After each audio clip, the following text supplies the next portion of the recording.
हरे कृष्णा। आज की कथा में आप सभी भक्तों का हार्दिक स्वागत है। भगवान श्री कृष्ण आपकी समस्त मनोकामनाओं को पूर्ण करें।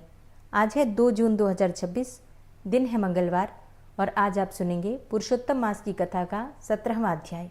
इससे पहले कि सभी अध्याय सुनने के लिए आप सभी भक्तों का बहुत बहुत आभार। और अब भगवान श्री कृष्ण का ध्यान करके आज की पावन कथा का प्रारंभ करते हैं। श्री नारायण जी बोले, हे महाप्राज्ञ, हे नारद, वाल्मीकि ऋषि ने जो परम अद्भुत चरित्र दृढ़धनवा राजा से कहा, उस चरित्र को मैं तुमसे कहता हूँ, तुम ध्यान पूर्वक सुनो। वाल्मीकि ऋषि बोले, हे दृढ़धनवा, हे महाराज, हमारे वचन को सुनिए। गरुड़ जी ने भगवान केशव की आज्ञा से ब्राह्मण श्रेष्ठ से इस प्रकार कहा। गरुड़ जी बोले, हे द्विजश्रेष्ठ, तुमको 7 जन्म तक पुत्र का सुख नहीं है और यह जो वचन हरि भगवान ने कहा है सो इस समय तुमको वैसा ही है। फिर भी कृपा से स्वामी की आज्ञा पाकर मैं तुमको पुत्र दूंगा। हे तपोधन, हमारे अंश से तुमको पुत्र होगा, जिस पुत्र से गौतमी के साथ तुम मनोरथ को प्राप्त करोगे। किंतु उस पुत्र से होने वाला जो दुख है वो तुम दोनों को अवश्य होगा। हे द्विज शार्दुल, तुम धन्य हो जो तुम्हारी बुद्धि श्री हरि भगवान में लगी हुई है। हरि भक्ति सकाम हो अथवा निष्काम हो, श्री हरि भगवान को दोनों ही प्रिय है। मनुष्यों का शरीर जल के बुदबुद के समान क्षण में नाश होने वाला है। उस शरीर को प्राप्त करके जो हृदय में हरि के चरणों का चिंतन करता है वह धन्य है। इस अत्यंत दुस्तर संसार से तारने वाले श्री हरि भगवान के अलावा दूसरा और कोई नहीं है और यह श्री हरि भगवान की कृपा से ही मैंने तुमको पुत्र दिया है। मन में श्री हरि भगवान को धारण करके सुखपूर्वक विचारों और उदासीन भाव से संसार के सुखों को भोगो। वाल्मीकि ऋषि बोले, गौतमी और सुदेव दोनों स्त्री पुरुष के देखते ही देखते उत्तम वर को देकर उसी समय गरुड़ पर सवार होकर श्री भगवान हरि शीघ्र ही वैकुंठ को चले गए। सुदेव शर्मा भी स्त्री के साथ अपने मन के अनुसार पुत्र रूप वर को पाकर अपने घर को आया और उत्तम गृहस्थाश्रम के सुख को भोगने लगा। कुछ समय बीतने के बाद गौतमी को गर्भ रहा और 10वां महीना प्राप्त होने पर गर्भ पूर्ण हुआ। प्रसूति काल आने पर गौतमी ने उत्तम पुत्र पैदा किया और पुत्र के पैदा होने पर सुदेव शर्मा बहुत प्रसन्न हुआ। श्रेष्ठ ब्राह्मणों को बुलाकर जात कर्म संस्कार किया और अच्छी तरह स्नान करके ब्राह्मण श्रेष्ठ सुदेव शर्मा ने उन ब्राह्मणों को बहुत सारा दान दिया। ब्राह्मण और स्वजनों के साथ बुद्धिमान सुदेव शर्मा ने नामकरण संस्कार किया। कृपालु गरुड़ जी के प्रेम से यह पुत्र प्राप्त हुआ था। शरतकालीन चंद्रमा के समान उदय को प्राप्त तेजस्वी यह शुक के सदृश है, इसीलिए मेरा यह प्रिय पुत्र शुकदेव नाम वाला हो। माता के मन को आनंद देने वाला वह पुत्र पिता के मनोरथों के साथ साथ शुक्ल पक्ष के चंद्रमा के समान बढ़ने लगा। पिता ने हर्ष के साथ उपनयन संस्कार कर दिया और गायत्री मंत्र का उपदेश किया। इसके बाद वह बालक वेदारंभ संस्कार को प्राप्त करके ब्रह्मचर्य व्रत में स्थित हुआ और उस ब्रह्मचर्य के तेज से युक्त वह बालक साक्षात दूसरे सूर्य के समान शोभित हुआ। बुद्धि सागर उस बालक ने वेद का अध्ययन प्रारंभ किया। उस गुरुवत्सल बालक ने सद्बुद्धि से अपने गुरु को प्रसन्न किया और गुरु के एक बार कहने मात्र से समस्त विद्या को प्राप्त किया। वाल्मीकि ऋषि बोले, एक समय कोटि सूर्य के समान प्रभाव वाले देवल ऋषि आए। उनको देखकर हर्ष से सुदेव शर्मा ने दंडवत प्रणाम किया और अर्घ्य पाद्य आदि से विधि पूर्वक उन देवल मुनि की पूजा की और महात्मा देवल के लिए आसन दिया। अति तेजस्वी देवदर्शन देवल ऋषि उस आसन पर बैठ गए और बाद में अपने चरणों पर बालक को गिरे हुए देखकर देवल ऋषि बोले, देवल मुनि बोले, अहो हे सुदेव, तुम तो धन्य हो। तुम्हारे ऊपर भगवान प्रसन्न हुए क्योंकि तुमने दुर्लभ सुंदर और श्रेष्ठ पुत्र को प्राप्त किया है। ऐसा विनीत बुद्धिमान और बोलने में चतुर वेद पाठी और शीलवान पुत्र कहीं भी किसी के यहाँ नहीं देखा। हे पुत्र, यहाँ आओ, तुम्हारे हाथ में यह कौतुक क्या देखता हूँ।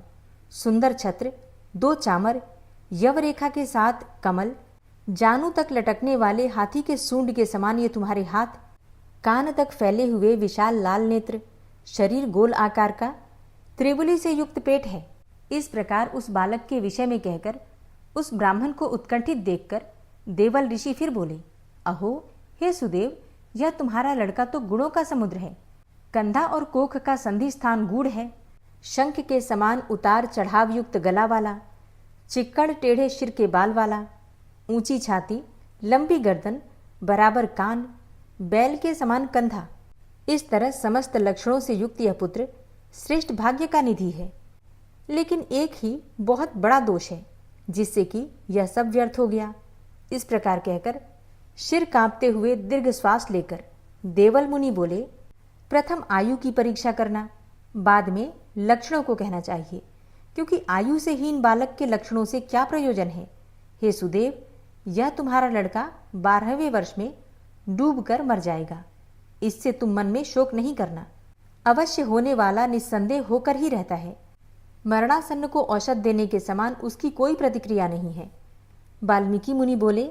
देवल मुनि इस प्रकार कहकर ब्रह्मलोक को चले गए और गौतमी के साथ सुदेव ब्राह्मण पृथ्वी पर गिर गया और पृथ्वी पर पड़ा हुआ देवल ऋषि के कहे हुए वचनों को स्मरण करके चिरकाल तक विलाप करने लगा। बाद में उसकी स्त्री गौतमी धैर्य धारण करती हुई पुत्र को अपनी गोद में लेकर प्रथम प्रेम से पुत्र का मुख चुंबन करके बाद में पति से बोली। गौतमी बोली, हे द्विजराज, होने वाली वस्तु में भय नहीं करना चाहिए। जो नहीं होने वाला है वह कभी नहीं होगा, और जो होने वाला है वह होकर ही रहेगा। क्या राजा नल, रामचंद्र और युधिष्ठिर दुख को प्राप्त नहीं हुए? राजा बलि भी बंधन को प्राप्त हुआ, यादव नाश को प्राप्त हुए, हिरण्याक्ष कठिन वध को प्राप्त हुआ, वृत्रासुर भी मृत्यु को प्राप्त हुआ, सहस्त्रार्जुन का सिर काटा गया, रावण के भी उसी तरह सिर काटे गए। हे मुने, भगवान रामचंद्र भी वन में जानकी के विरह को प्राप्त हुए, राजर्षि परीक्षित भी ब्राह्मण से मृत्यु को प्राप्त हुए। हे मुनीश्वर, इस प्रकार जो होने वाला है वह अवश्य होता है। इसलिए हे नाथ, उठिए और सनातन हरि भगवान का भजन करिए, जो समस्त जीवों के रक्षक हैं और मोक्ष पद को देने वाले हैं। वाल्मीकि ऋषि बोले। इस प्रकार सुदेव शर्मा ने अपनी स्त्री गौतमी के वचन को सुनकर स्वस्थ होकर हृदय में हरि भगवान के चरणों का ध्यान करके पुत्र से होने वाले शोक को जल्दी से ही त्याग दिया। हरे कृष्णा। आज की कथा का यहीं पर समापन करती हूँ। इसके आगे का वृतांत आप सुनेंगे कल की कथा में। और आज है बड़ा मंगलवार, तो अब आप सुनेंगे श्री हनुमान जी की कथा। भगवान के भक्तों में एक बहुत ही बड़ा नाम जो आता है वो है श्री नारद जी का। श्री नारद जी बड़े लीला बिहारी हैं। वे हर लीला भगवान के नाम, महिमा, गुण और शरणागति की महिमा को पुष्ट करने के लिए ही प्रकट करते हैं। वे स्वयं भगवान का साक्षात स्वरूप हैं। एक बार की बात है, सुकंत नामक एक राजा था। वह बड़ा प्रतापी राजा था। ये उस समय की बात है जब भगवान श्री राम जी चक्रवर्ती सम्राट के पद पर विराजमान थे। एक सभा में बड़े बड़े ब्रह्म ऋषि विराजमान थे। वहां ब्रह्म ऋषि नारद जी भी थे और सुकंत भी थे। नारद जी सुकंत जी को सभा के बाहर मिल गए। नारद जी ने उनसे पूछा, अंदर प्रभु के दर्शन करने जा रहे हो? सुकंत जी ने कहा, हाँ। नारद जी बोले, वहां बहुत से ब्रह्म ऋषि बैठे हैं, सबको प्रणाम भी करोगे क्या? सुकंत जी ने कहा, हाँ, मर्यादा है संतों को प्रणाम करने की। नारद जी बोले, विश्वामित्र जी भी वहां बैठे हैं, क्या उन्हें भी प्रणाम करोगे? तब सुकंत बोले, हाँ, वे तो ब्रह्म ऋषि हैं। नारद जी बोले, ब्रह्म ऋषि कहाँ हैं? वे तो क्षत्रिय कुल में कौशिक वंश में प्रकट हुए हैं। सुकंत बोले, हाँ, परंतु उन्होंने तपस्या से ब्रह्म पद को प्राप्त किया है। नारद जी बोले, परंतु मूल में तो क्षत्रिय ही हैं, है ना? सुकंत बोले, आप कहना क्या चाहते हैं? तब नारद जी बोले, उन्हें बस ऐसे ही प्रणाम कर लेना, माथा मत रखना, बाकी सभी ऋषियों के आगे माथा टेक लेना। अब इसके बाद सुकंत जी भगवान के दरबार में गए तो उन्होंने भगवान को नमन किया, सभी ऋषियों के चरणों में मस्तक रखा।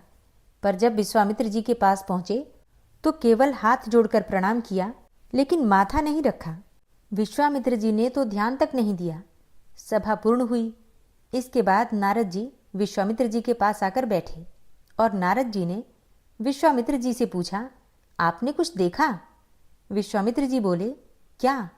नारद जी बोले, सुकंत को। विश्वामित्र जी बोले, क्या बात हुई? मैंने तो ध्यान नहीं दिया। नारद जी बोले, सुकंत ने सबको माथा टेक कर प्रणाम किया और आपको बस ऐसे ही प्रणाम कर दिया। विश्वामित्र जी बोले, हाँ, उसने ऐसा किया तो, पर इस बात पर मेरा ध्यान गया नहीं। इसका कोई विशेष कारण है क्या? तो नारद जी बोले, हाँ, वो कह रहे थे कि आप मूल में तो क्षत्रिय ही हैं, ब्रह्म ऋषि तो आप बाद में तपस्या से बने हैं। अब ये सुनते ही विश्वामित्र जी को बहुत क्रोध आया। नारद जी ने कहा, आप जैसे ब्रह्म ऋषि के साथ ऐसा व्यवहार, उसे दंड तो मिलना ही चाहिए। नारायण नारायण। नारद जी वहां सुकंत को विश्वामित्र जी का अपमान करना सिखाते हैं और यहाँ उनकी शिकायत भी करते हैं। तो इस बात में नारद जी का कुछ विशेष उद्देश्य भी था। विश्वामित्र जी आवेश में खड़े हुए और बोले, रघुनाथ, आपके दरबार में हमारा अपमान हुआ है। श्री राम बोले, प्रभु, आपका अपमान? विश्वामित्र जी ने कहा, सूर्य अस्त होने से पहले सुकंत का मस्तक मेरे चरणों में होना चाहिए। इस पर भगवान श्री राम बोले, प्रभु, मैं आपके सामने सत्य वचन कहता हूं, यदि सूर्यास्त होने से पहले मैं सुकंत का मस्तक आपके चरणों में ना डाल दूं तो मैं रघुवंशी नहीं। आप शांत हो जाइए। नारद जी सीधा सुकंत के राजमहल में पहुंचे। वो सुकंत जी से बोले, अब तो शाम तक मारे जाओगे। भगवान श्री राम ने संकल्प कर लिया है कि तुम्हारा गला काटकर विश्वामित्र जी के चरणों में डाल देंगे। अब तो सुकंत जी घबरा गए और बोले, महाराज, आपने हमें फंसा दिया। हम तो साष्टांग प्रणाम करके लौटने ही वाले थे। आपने ही कहा था कि बस हाथ जोड़ देना। नारद जी बोले, नारायण नारायण, हमें क्या पता था कि बात इतनी बिगड़ जाएगी। अब तो समस्या सच में फंस गई है। सुकंत जी रोने लगे और बोले कि प्रभु, अब कैसे बचें? भगवान ने तो कह दिया, मैं रघुवंशी नहीं यदि सूर्यास्त से पहले उसका मस्तक आपके चरणों में ना पहुंचा दूं। और भगवान कभी भी मिथ्या वचन नहीं कहते, तो अब तो मैं मारा ही जाऊंगा। कोई उपाय है प्रभु? तब नारद जी बोले, नारायण नारायण, एक ही उपाय है, हनुमान जी, वही बचा सकते हैं। सुकंत जी बोले, परंतु राम जी की आज्ञा का विरोध भला हनुमान जी कैसे कर सकते हैं? और फिर हमारी पहुंच भी कहाँ है हनुमान जी तक? नारद जी बोले, हनुमान जी को यदि कोई राम जी के अलावा आज्ञा दे सकता है तो वो हैं माता अंजनी। चलो, मैं तुम्हें उनसे मिलवाता हूँ। नारद जी उन्हें अंजनी माता के पास लेकर गए और सुकंत जी ने साष्टांग दंडवत प्रणाम किया और रोते हुए कहा, माँ, मेरी रक्षा कीजिए। माता अंजनी बोली, बेटा, बताओ तो सही, क्या समस्या है? सुकंत बोले, माँ, त्रिभुवन में अब केवल आप ही हैं जो मेरी रक्षा कर सकती हैं। एक राजा मुझे मारना चाहता है। माता अंजनी ने कहा, मेरा पुत्र महाबली हनुमान है, यदि मैं उसे आज्ञा दूं तो वो कभी भी मेरी आज्ञा का उल्लंघन नहीं करेगा। जाओ, मैं तुम्हारी रक्षा का व्रत लेती हूँ। नारद जी मन ही मन बड़े प्रसन्न हुए और मन में ही विचार किया, नारायण नारायण, अब काम बन गया।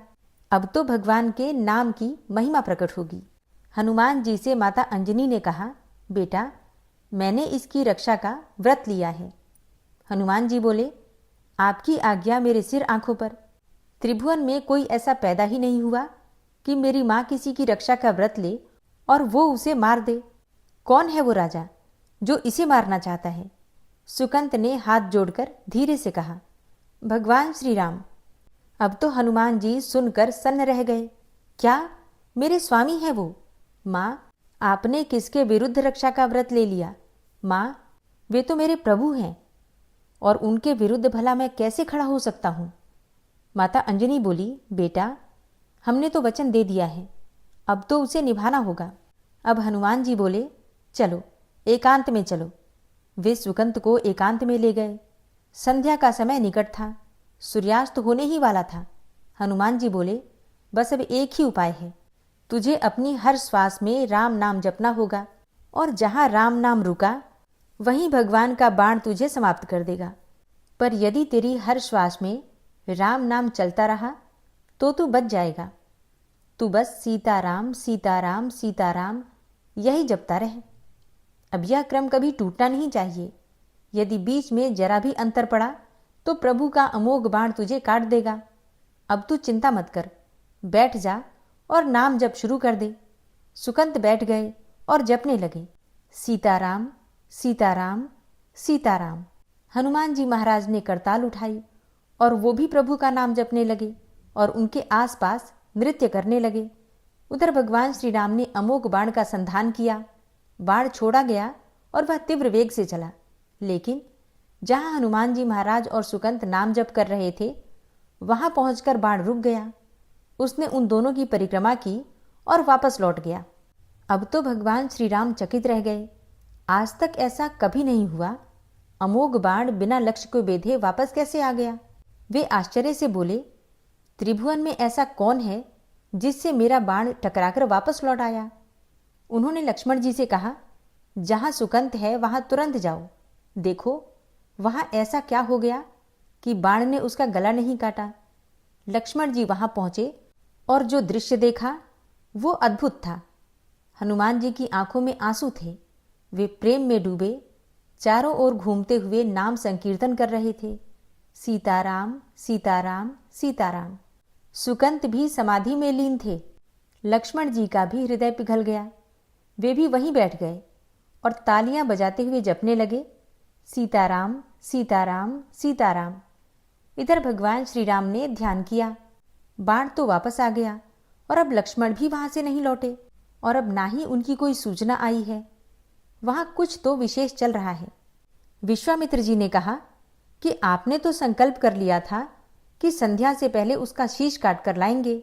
तब भगवान श्री राम ने विनम्रता से कहा, गुरुदेव कृपया धैर्य रखें, मैं स्वयं ही जाता हूं। यह सुनकर विश्वामित्र जी बोले, तो मैं भी साथ चलूंगा, देखूंगा तुम क्या निर्णय लेते हो। साथ में सभी ब्रह्मऋषि और देवर्षि जी भी वीणा लिए हुए चल पड़े। भगवान श्री राम वहां पहुंचे तो जो दृश्य देखा वह अद्भुत था। सुकंत प्रभु श्री राम का नाम जप कर रहे थे। हनुमान जी करताल लेकर कीर्तन कर रहे थे, सीताराम सीताराम सीताराम। और उनके साथ लक्ष्मण जी भी कीर्तन में लीन थे। भगवान श्री राम की आंखों में तो करुणा झलक उठी। अब मुझे समझ में आया। प्रभु बोले, जिसके गले में निरंतर मेरा नाम चल रहा हो, वहां मेरा अमोघ बाण भी छेदन नहीं कर सकता। श्री राम ने विश्वामित्र जी से कहा, गुरुदेव आपने आज्ञा दी थी कि इसका शीश लाना है, लेकिन यह नहीं कहा था कि काट कर ही लाना है। भगवान श्री राम जी ने सुकंत से कहा, रखो अपना मस्तक विश्वामित्र जी के चरणों में। विश्वामित्र जी प्रसन्न हो गए। नारद जी मुस्कुराए और बोले, प्रभु न सुकंत का दोष है और ना ही विश्वामित्र जी का। मैं बस ये दिखाना चाहता था कि आपके अमोघ बाण से भी शक्तिशाली अगर कुछ है तो वो है आपका नाम। जिस गले में निरंतर राम नाम गूंजता है, वहां सुदर्शन चक्र भी असमर्थ है। नाम जापक एक अमोघ शक्ति से संपन्न हो जाता है। आप नाम जप शुरू करें। कुछ दिन नाम जपने के बाद अगर आपके जीवन में विपत्तियां आने लगे तो हारना मत, क्योंकि यह आपके पुराने कर्मों का हिसाब हो सकता है। यह एक युद्ध है। कभी विपक्ष से अगर बाण आकर घायल करता है तो शूरवीर पीठ दिखाकर थोड़ी भाग जाता है। तो चाहे जितनी भी विपत्तियां आएं, उनका कोई भी प्रभाव आपके ऊपर नहीं पड़ेगा। इसलिए नाम जप छूटना नहीं चाहिए। हरि के स्मरण से सारी विपत्तियां दूर हो जाती हैं। वैसे तो प्रत्येक सप्ताह में मंगलवार का दिन आता है और बहुत विशेष होता है ये दिन, क्योंकि हनुमान जी की आराधना इस दिन की जाती है। तो फिर ज्येष्ठ मास के मंगलवार में ऐसा क्या है जिसे कि इस दिन को बड़ा मंगलवार या फिर बुढ़वा मंगल के नाम से जानते हैं? तो देखिए, इस विषय में बहुत सारी पौराणिक कथाएं प्रचलित हैं। कहा जाता है, मतलब दक्षिण भारत में इस प्रकार की मान्यता है कि इसी मंगलवार को, मतलब ज्येष्ठ मास के पहले मंगलवार को प्रभु श्री राम जी और हनुमान जी का मिलन हुआ था। और ऐसा भी माना जाता है कि ज्येष्ठ मास के किसी एक मंगलवार को हनुमान जी का जन्मोत्सव भी है। इसी प्रकार की कई सारी पौराणिक कथाएं प्रचलित हैं, जिनमें से पहली कथा है महाभारत काल की। महाभारत काल में एक बार भीम श्वेत कमल की तलाश में गंधमादन पर्वत पर चले गए और वहां उन्होंने एक बूढ़े वानर को रास्ते में लेटे हुए देखा। और उस बूढ़े वानर ने पूरे रास्ते में अपनी पूंछ इस प्रकार से फैला रखी थी कि भीम के लिए रास्ता पार करना बहुत कठिन हो रहा था। तब भीम ने क्रोध में आकर कहा, अरे वानर, अपनी पूंछ उठा ताकि मैं रास्ता पार करके और पुष्प लेकर आ सकूं। हनुमान जी ने भीम की तरफ देखा और देखकर कहा कि देखो, मैं तो बूढ़ा हूँ, एक तो वानर हूँ और बहुत बूढ़ा हो चुका हूँ, तो मुझसे तो हिला भी नहीं जा रहा। ऐसे में पूंछ उठाना तो बहुत मुश्किल काम है, तो तुम कहीं से किनारे से चले जाओ। लेकिन भीम तो अड़ गए कि मुझे यहीं से जाना है और तुम पूंछ हटाओ अपनी। तब हनुमान जी ने कहा कि देखो, मैं तो बहुत कमज़ोर हूँ, बूढ़ा वानर हूँ, तुम इतने ताकतवर हो तो तुम ही मेरी पूंछ हटा दो और फिर चले जाओ। अब तो भीम ने अपनी पूरी शक्ति से पूंछ हटाने का प्रयास किया, लेकिन हटा नहीं पाए। तब भीम का घमंड चूर चूर हो गया और उन्होंने हनुमान जी से क्षमा मांगी और हनुमान जी ने उन्हें क्षमा करके उन्हें अपने असली स्वरूप का दर्शन करवाया। जब यह घटना घटी थी तब ज्येष्ठ मास का मंगलवार था और इसीलिए ज्येष्ठ मास के मंगलवार को बुढ़वा मंगल के नाम से जाना जाता है। और दूसरी कथा है त्रेता युग की। त्रेता युग में जब भगवान श्री राम जी सीता जी की खोज कर रहे थे, तब भगवान श्री राम जी से हनुमान जी का मिलन हुआ था विप्र अर्थात पुरोहित के स्वरूप में, और वो दिन था ज्येष्ठ मास का पहला मंगलवार। इसीलिए ज्येष्ठ मास के मंगलवार को बुढ़वा मंगल या फिर बड़ा मंगल के नाम से जानते हैं। इससे जुड़ी हुई तीसरी कथा भी त्रेता युग की ही है। जैसे कि आप सभी जानते हैं कि सीता जी की खोज में जब हनुमान जी रावण के लंका में पहुंचे, तब रावण ने हनुमान जी की पूंछ में आग लगाई थी। इसके बाद हनुमान जी ने अपनी पूंछ में बड़वानल अर्थात अग्नि पैदा कर दी थी और फिर पूरी लंका को उलट पलट कर जलाया। आप सभी इस कथा को जानते हैं। पौराणिक कथा के अनुसार उस दिन ज्येष्ठ मास का आखिरी मंगलवार था, इसलिए भी ज्येष्ठ मास के मंगलवार को बुढ़वा मंगल या फिर बड़ा मंगल के नाम से जानते हैं। अच्छा, एक और कथा है कि ज्येष्ठ मास के इस मंगलवार को हनुमान जी को अमरत्व का वरदान मिला था। इसी कारण ज्येष्ठ के मंगल को बड़ा मंगल या फिर बुढ़वा मंगल भी कहते हैं। इस दिन आपको हनुमान जी के मंदिर में ज़रूर जाना है। अगर किसी कारणवश मंदिर नहीं भी जा पाते हैं तो घर में भी विधि विधान से हनुमान जी की पूजा कर लीजिए, मंत्रों का जप कीजिए। आज सुंदरकांड का पाठ करना अत्यंत श्रेष्ठ माना जाता है। या फिर हनुमान चालीसा का कोई अनुष्ठान करना चाहते हैं आप, जैसे कि 11 दिन का संकल्प लेकर अगर आप हनुमान चालीसा पढ़ना चाहते हैं किसी भी विशेष मनोकामना से, तो आज से प्रारंभ कीजिए। अत्यंत ही श्रेष्ठ दिन है। ओम विश्वम विष्णुर्वचटकारो भूत भव्य भवत प्रभु भूतकृत भूतभृत भावो भूतात्मा भूतवाहन भूतात्मा परमात्मा च मुक्तानां परमागति अव्ययः पुरुषः साक्षी क्षेत्रज्ञो अक्षर एव च योगो योग विदाम नेता प्रधान पुरुषेश्वरः नारसिंह वपुः श्रीमान केशवः पुरुषोत्तम सर्वः शर्वः शिवस्थाणुर्भूतादिर्निधिर्व्ययः संभवो भावनो भर्ता प्रभवः प्रभुरीश्वरः स्वयंभू शंभुरादित्यः पुष्कराक्षो महास्वनः अनादिनिधनो धाता विधाता धातुरुत्तमः अप्रमेयो ऋषिकेश पद्मनाभो अमरप्रभु विश्वकर्मा मनुस्त्वष्टा स्थविष्ठः स्थविरो ध्रुवः अग्राह्यः शाश्वतः कृष्णो लोहिताक्षः प्रतर्दन प्रभूतस्त्रिककुब्धाम पवित्रं मङ्गलं परम् ईशानः प्राणदः प्राणो ज्येष्ठः श्रेष्ठः प्रजापति हिरण्यगर्भो भूगर्भो माधवो मधुसूदनः ईश्वरो विक्रमी धन्वी मेधावी विक्रमः क्रमः अनुत्तमो दुराधर्षः कृतज्ञः कृतिरात्मवान् सुरेशः शरणं शर्म विश्वरेताः प्रजाभवः अह संवत्सरो व्याल प्रत्ययः सर्वदर्शनः अज सर्वेश्वर सिद्ध सिद्धे सर्वादिर्च्युत वृषाकपिर्मेयात्मा सर्वयोग विनिश्रित वसुर्वसुमना सत्य समात्मा संमितः सम अमोघ पुण्डरीकाक्षो वृषकर्मा वृषाकृतिः रुद्रो बहुशिरा बभ्रुर्विश्वयोनिः शुचिश्रवा अमृतः शाश्वतस्थाणुर्वरारोहो महातपः सर्वगः सर्वविद्भानुर्विश्वक्सेनो जनार्दनः वेदो वेदविद्व्यङ्गो वेदाङ्गो वेदवित्कविः लोकाध्यक्ष सुराध्यक्षो धर्माध्यक्ष कृताकृता चतुरात्मा चतुर्व्यूहश्चतुर्द्रष्टश्चतुर्भुजा भ्राजेष्णुर्भोजनं भोक्ता सहिष्णुर्जगदाति च अनघो विजयोजेता विश्वयोनिः पुनर्वसु उपेन्द्रो वामनः प्रांशुर्मोघः शुचिरुर्जिता अतीन्द्रः संग्रहः सर्गो धृतात्मा नियमो यमः वेद्यो वैद्यः सदा योगी वीरः माधवो मधु अतीन्द्रियो महामायो महोत्साहो महाबलः महाबुद्धिर्महावीर्यो महाशक्तिर्महाद्युतिः अनिर्देश्य वपुः श्रीमान् मेयात्मा महाधृतिर् महिश्वासो महीभर्ता श्रीनिवास सतां गति अनिरुद्ध सुरानंदो गोविंदो गोविंदांपति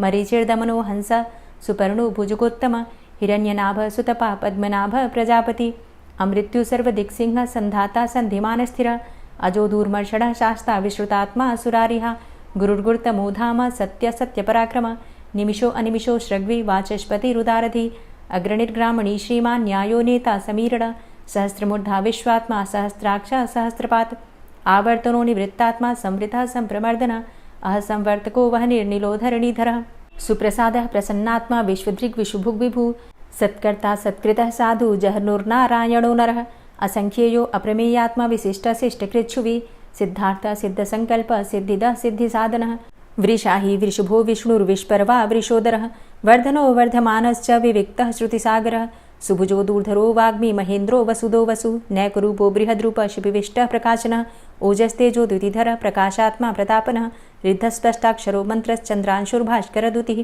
अमृतांशुद्भवो भानु शशबिन्दुः सुरेश्वरः औषधं जगतः सेतु सत्यधर्म पराक्रमः भूतभव्य भवन्नाथ पवनः पावनो नलः कामः कामकृत्कान्तः कामः कामप्रदः प्रभु युगादिकृत युगावर्तो नैकमायो महाशनः अदृश्य व्यक्तरूपश्च सहस्रजित् अनन्तजित् इष्टो अविशिष्ट शिष्टेष्ट शिखण्डी नहुसो वृष क्रोधः क्रोधकृत्कर्ता विश्वबाहुर्महीधरः अच्युतः प्रतितः प्राणः प्राणदो वासवानुजः अपां निधिर्धिष्ठानं प्रमत्तः प्रतिष्ठितः स्कन्दः स्कन्दधरो धूर्यो वरदो वायुवाहनः वासुदेवो बृहद्भानुरादिदेवः पुरन्दरः अशोकस्तारणस्तारः शूरः सौरिर्जनेश्वरः अनुकूलः शतावर्त पद्मी पद्मनिभेक्षणः पद्मनाभो अरविन्दाक्ष पद्मगर्भ शरीरभृत् महर्धिरिद्धो वृद्धात्मा महाक्षो गरुडाध्वजः अतुलः शरभो भीमो समयज्ञो हविर्हरि सर्वलक्षणलक्षण्यो लक्ष्मीवान् समितिञ्जयः वीक्षरो रोहितो मार्गो हेतुर्दामोदरः सह महीधरो महाभागो वेगवान् मिताशनः उद्भवः क्षोभणो देव श्रीगर्भ परमेश्वर करणं कारणं कर्ता विकर्ता गहनो गुहः व्यवसायो व्यवस्थान संस्थान स्थानदो ध्रुव परर्थी परमस्पस्तुष्ट पुष्ट शुभेक्षणः रामो विरामो विरजो मार्गो नेयो नयोनयः वीर शक्तिमतां श्रेष्ठो धर्मो धर्मविदुत्तमः वैकुण्ठः पुरुषः प्राणः प्राणदः प्रणवः पृथु हिरण्यगर्भः शत्रुघ्नो व्याप्तो वायुरुधोक्षजः ऋतुः सुदर्शनः कालः परमेष्ठी परिग्रहः उग्रः संवत्सरो दक्षो विश्रामो विश्वदक्षिणः विस्तारस्थावरस्थाणु प्रमाणं बीजमव्ययम् अर्थो अनर्थो महाकोशो महाभोगो महाधनः अनिर्विण्णः स्थविष्टोभू धर्मयुपो महामख नक्षत्रनेमिर्नक्षत्री क्षमा क्षामः समीहनः यज्ञ इज्यो महेज्यश्च क्रतुसत्रं सतां गतिः सर्वदर्शी विमुक्तात्मा सर्वज्ञो ज्ञानमुत्तमं सुव्रतः सुमुखः सुष्मा सुघोषः सुखदः सुहृतः मनोहरो जित्क्रोधो वीरबाहुर्विदारणः स्वापनः स्ववसो व्यापी नैकात्मा नैककर्मकृत् वत्सरो वत्सलो वत्सी रत्नगर्भो धनेश्वरः धर्मगुप्त धर्मकृद्धर्मी सदसक्षरमक्षरम् अविज्ञाता सहस्रांशुर्विधाता कृतलक्षणः गभस्तिनेमिः सत्त्वस्थः सिंहो भूतमहेश्वरः आदिदेवो महादेवो देवेशो देवभृद्गुरुः उत्तरो गोपतिर्गोप्ता ज्ञानगम्यः पुरातनः शरीरभूतभृद्भोक्ता कपीन्द्रो भूरि दक्षिणः सोमभो अमृतपः सोमः पुरुजित पुरुषोत्तमः विनयोजयः सत्यसन्धो दाशाः सात्वतां पतिः जीवो विनयिता साक्षी मुकुन्दो अमितविक्रमः अम्भो निद्रणन्तात्मा महोदधीशयोऽन्तकः अजोमहारः स्वाभाव्यो जितामित्रः प्रमोदनः आनन्दो नन्दनो नन्दः सत्यधर्मा त्रिविक्रमः महर्षि कपिलाचार्यः कृतज्ञो मेदिनीपतिः त्रिपदस्त्रिदशाध्यक्षो महाशृङ्गः कृतान्तकृत् महावराहो गोविन्दः सुखेणः कनकाङ्गदी गुह्यो गभीरो गहनो गुप्तश्चक्रगदाधरः वेधा स्वाङ्गो अजितः कृष्णो दृढः सङ्कर्षणोच्युतः वरुणो वारुणो वृक्षः पुष्कराक्षो महामनाः भगवान् भगानन्दी वनमाली हलायुधः आदित्यो ज्योतिरादित्यः सहिष्णुर्गतिसत्तमः सुधन्वाखण्ड परशुर्दारुणो द्रविडप्रदः दिविस्त्रिक्सर्वदृग्व्यासो वाचस्पतिर्योनिजः त्रिसामासामगः साम निर्वाणं भेषजम्भिषक् सन्न्यासकृच्छमः शान्तो निष्ठा शान्तिः परायणं शुभाङ्गः शान्तिदस्रष्टा कुमुदः कुवलेशय गोहितो गोपतिर्गोप्ता वृषभाक्षो वृषाप्रियः अनिवर्ति निवृतात्मा संक्षेप्ता चेमकृच्छिवः श्रीवत्सवक्षा श्रीवास श्रीपति श्रीमतांबरः श्रीधर श्रीश श्रीनिवास श्रीनिधि श्रीविभावन श्रीधर श्रीकर श्रेय श्रीमान् लोकत्रयाश्रयः स्वक्ष स्वङ्ग शतानन्दो नन्दिर्ज्योतिर्गणेश्वरः विजितात्मा विधेयात्मा सत्कीर्तिश्छिन्न संशयः उदीर्णः सर्वतक्षशुर्निश शाश्वतः स्थिरः भूषयो भूषणो भूतिर्विशोकः शोकनाशनः अर्चिष्मानर्चितः कुम्भो विशुद्धात्मा विशोधनः अनिरुद्धो अप्रतिरथ प्रद्युम्नो अमितविक्रमः कालिनेमि निहावीर शौरी शूरजनेश्वरः त्रिलोकात्मा त्रिलोकेशः केशवः केशिहारी कामदेवः कामपालः कामीकान्तः कृतागमः अनिर्देशव पुर्विष्णोर्वीरो अनन्तो धनञ्जयः ब्रह्मण्यो ब्रह्मकृद्ब्रह्मा ब्रह्म ब्रह्म विवर्धनः ब्रह्मविद् ब्राह्मणे ब्रह्मी ब्रह्मज्ञो ब्राह्मणप्रियः महाक्रमो महाकर्मा महातेजा महोरगः महाक्रतुर्महायज्वा महायज्ञो महाहवि स्तव्यः स्तव प्रियः स्तोत्रं स्तुतिस्तोतारणप्रियः पूर्णः पुरैता पुण्यः पुण्यकीर्तिर्नामयः मनोजवस्तीर्थकरो वसुरेता वसुप्रदः वसुप्रदो वासुदेव वसुर्वसुमनाहवि सद्गतिः सत्कीर्तिः सत्ता सद्भूतिः सत्परायणः शूरसेनो यदुश्रेष्ठः सन्निवासः सुयामुनः भूतावासो वासुदेवः सर्वासु निलयोऽनलः दर्पः दर्पदो दृप्तो दूर्धरोऽथा पराजितः विश्वमूर्तिर्महामूर्तिर्दीप्तमूर्तिर्मूर्तिमान् अनेकमूर्तिरव्यक्तः शतमूर्तिः शताननः एको नैकः सवकः किं यत्तत्पदमनुत्तमं लोकबन्धुर्लोकनाथो माधवो भक्तवत्सलः सुवर्णवर्णो हेमाङ्गो वराङ्गश्चन्दनाङ्गदी वीरः विषमः शून्यो घृताशीरचलश्चलः अमानीमानदो मान्यो लोकस्वामी त्रिलोकदृक् सुमेधा मेधजो धन्यः सत्यमेधा धराधरः तेजो वृषः द्वितिधरः सर्वशस्त्रभृताम्बरः प्रग्रहो निग्रहो व्यग्रो नैकशृङ्गो गदाग्रजः चतुर्मूर्तिश्चतुर्बाहुश्चतुर्व्यूहश्चतुर्गति चतुरात्मा चतुर्भावश्चतुर्वेदविदेकपात् समावर्तो अनिवृतात्मा दुर्जयो दुरतिक्रम दुर्लभो दुर्गमो दुर्गो दुरावासो दुरारिहा शुभांगो लोकसारंगः शुतन्तुस्तन्तुवर्धन इन्द्रकर्मा महाकर्मा कृतकर्मा कृतागम उद्भवः सुन्दरः सुन्दो रत्ननाभः सुलोचनः अर्को वाजसनः शृङ्गी जयन्तः सर्वविजयी सुवर्णबिन्दुरक्षोभ्य सर्वभागीश्वरेश्वरः महाहृदो महागर्तो महाभूतो महानिधि कुमुदः कुन्दरः कुन्दः पर्जन्यः पावनो नीलः अमृताशो अमृतवपुः सर्वज्ञः सर्वतोमुखः सुलभः सुव्रतः सिद्धः शत्रुजित् शत्रुतापनः न्यग्रोधो दुम्बरो अस्वस्थश्चाणुरान्ध्रनिषूदनः सहस्रार्चिः सप्तजिह्वः सप्तैधा सप्तवाहनः अमूर्तिरणघो अचिन्त्यो भयकृद्भयनाशनः अणुर्बृहत्कृशस्थूलो गुणभृन्निर्गुणो महान् अधृतस्वधृतः स्वास्य प्राग्वंशो वंशवर्धनः भारभृतिकथितो योगी योगी स सर्वकामद आश्रमश्रमण क्षाम सुपर्णो वायुवाहन धनुर्धरोर्धनुर्वेदो दण्डोदमयितादम अपराजितः सर्वसहो नियन्ता नियमो यमः सत्त्ववान् सात्विकः सत्य सत्यधर्मपरायण अभिप्रायः प्रियार्होर्ह प्रियकृत् प्रीतिवर्धनः विहाय सगतिर्ज्योति सुरुचिर्हुद्भुग्विभु रविर्विलोचनः सूर्य सविता रविलोचनः अनन्तो हुद्भुग्भोक्ता सुखदो नैकजोग्रज अनिर्विण्ण सदामर्षि लोकाधिष्ठानमद्भुतः सनात सनातन्तमः कपिलः कपिरप्यय स्वस्तिदः स्वस्तिकृत् स्वस्ति स्वस्तिभुक् स्वस्ति दक्षिणः रौद्रः कुण्डली चक्रे विक्रमयुर्जितशासनः शब्दातिगः शब्दशः शिशिरः शर्वरीकरः अक्रूरः पेशलो दक्षो दक्षिणः क्षमिणाम्बर विद्वतमो वितभय पुण्यश्रवणकीर्तन उत्तारणो दुष्कृतिः पुण्यो दुःस्वप्ननाशन वीरः रक्षणः सन्तो जीवनः पर्यवस्थितः अनन्तरूपो अनन्तसृर्जितमन्युर्भयापः चतुरष्ट्रो गभीरात्मा विदिशो व्यादिशो दिश अनादिर्भूर्भुवो लक्ष्मीः सुवीरो रुचिराङ्गद जननो जन्मादिर्भीमो भीमपराक्रम आधारनीलयोधाता पुष्पहासः प्रजागर ऊर्ध्वगः सत्पथाचारः प्राणदः प्रणमापण प्रमाणं प्राणनीलयः प्राणभृत् प्राणजीवनः तत्त्वं तत्त्वविदेकात्मा जन्म मृत्यु जरातिगः भूर्भुवः स्वस्तरुस्तारः सविता प्रपितामहः यज्ञो यज्ञपतिर्यज्वा यज्ञाङ्गो यज्ञवाहन यज्ञभृद्यज्ञकृद्यज्ञ यज्ञभुग्यज्ञसाधन यज्ञान्तिकृद्यज्ञ गुह्यमन्यमन्नादेव च आत्मयोनिः स्वयं जातो वैखानः सामगायन देवकीनन्दनः स्रष्टा क्षितिसः पापनाशन शङ्खभृन्नन्दकीचक्री शारङ्गधन्वा गदाधरः रथाङ्गपाणिरक्षोभ्य सर्वप्रहरणायुध ॐ नमः इति। श्री राधा कृपा कटाक्ष स्तोत्र। मुनीन्द्रवृन्दवन्दिते त्रिलोकशोकहारिणि प्रसन्नवक्त्रपङ्कजे निकुञ्जभूविलासिनी व्रजेन्द्रभानुनन्दिनी व्रजेन्द्रसूनुसङ्गते कदा करिष्यसि मां कृपाकटाक्षभाजनम् अशोकवृक्षवल्लरी वितानमण्डपस्थिते प्रवालबालपल्लव प्रभारुणान्ध्रिकोमले वराभयस्फुरत्करे प्रभूतसम्पदालये कदा करिष्यसि मां कृपाकटाक्षभाजनम् अनङ्गरङ्गमङ्गलं प्रसङ्गभङ्गुरं भ्रुवां सविभ्रमं ससम्भ्रमं दृगन्तबाणपातने निरन्तरं वशीकृत प्रतीतनन्दनन्दने कदा करिष्यसि मां कृपाकटाक्षभाजनम्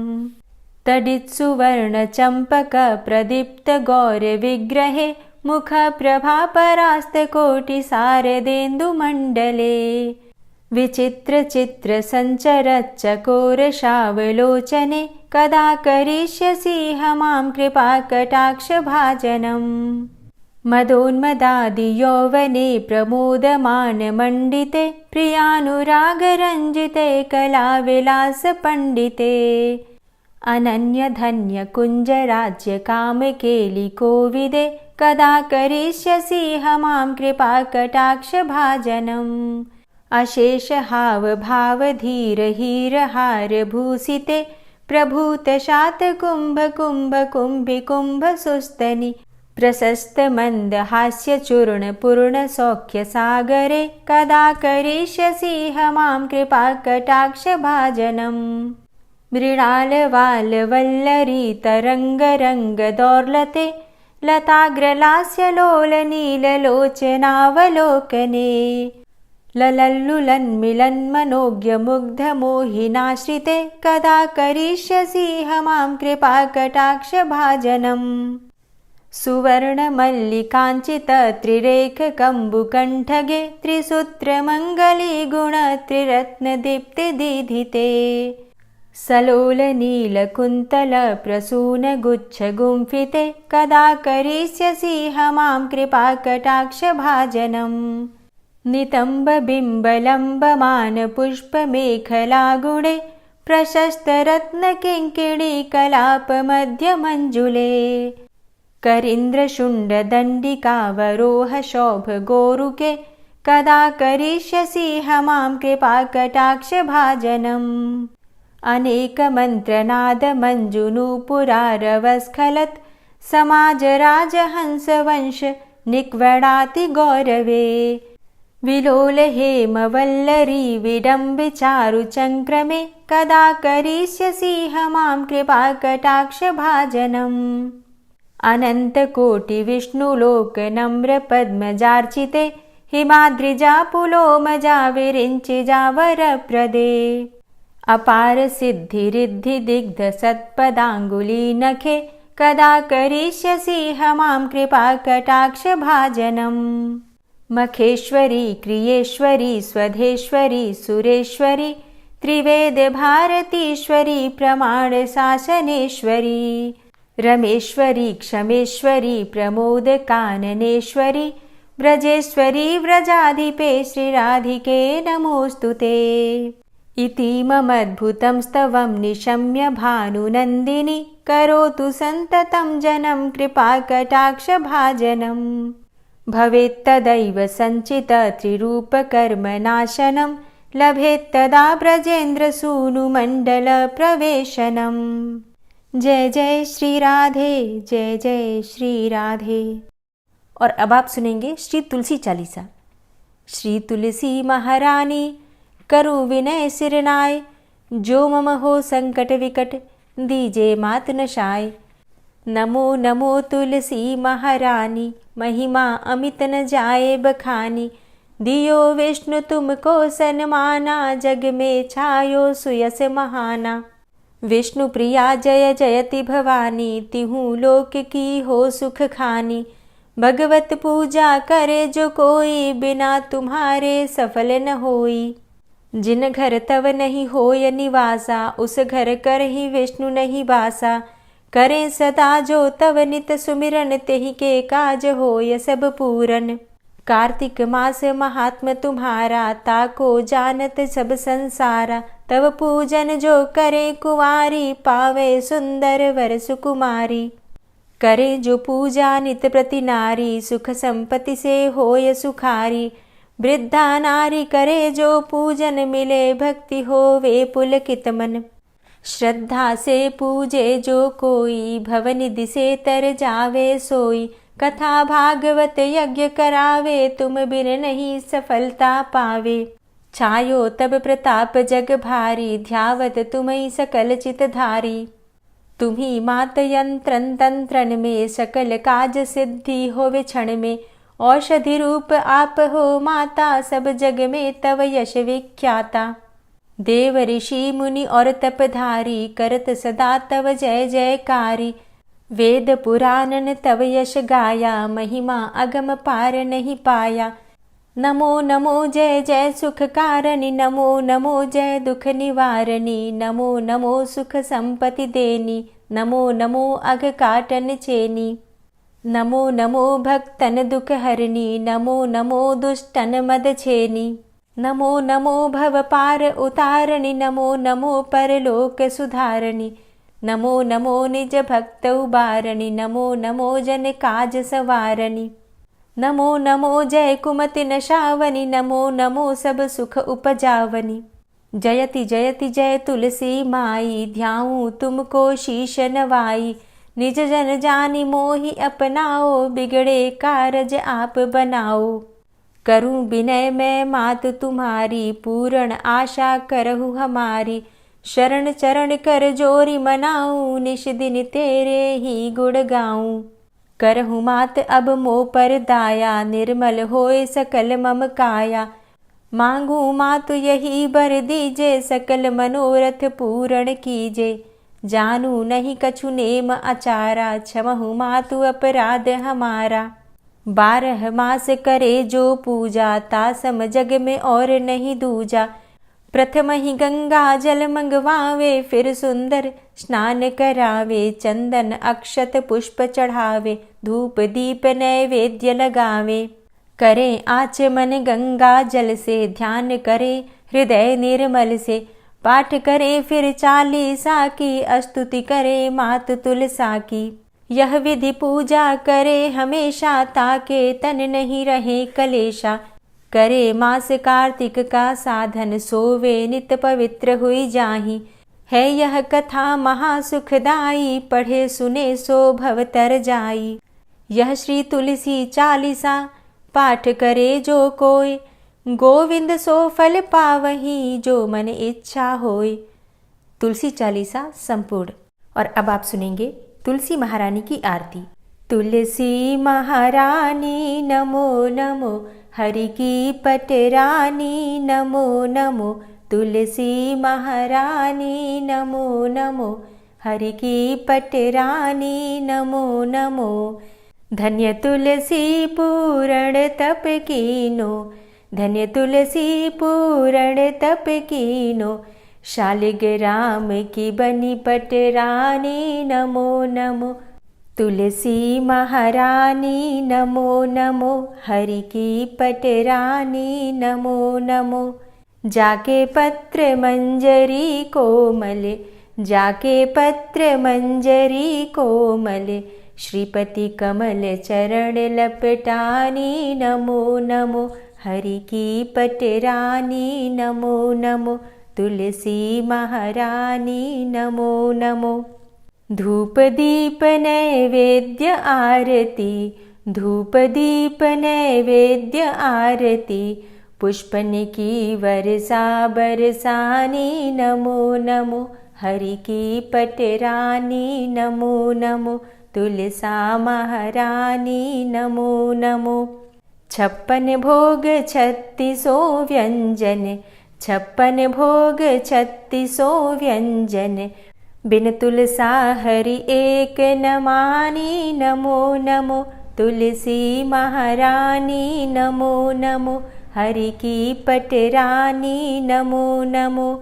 सभी सखी मैया तेरो यश गावे, सभी सखी मैया तेरो यश गावे। भक्ति दान दीजे महारानी नमो नमो।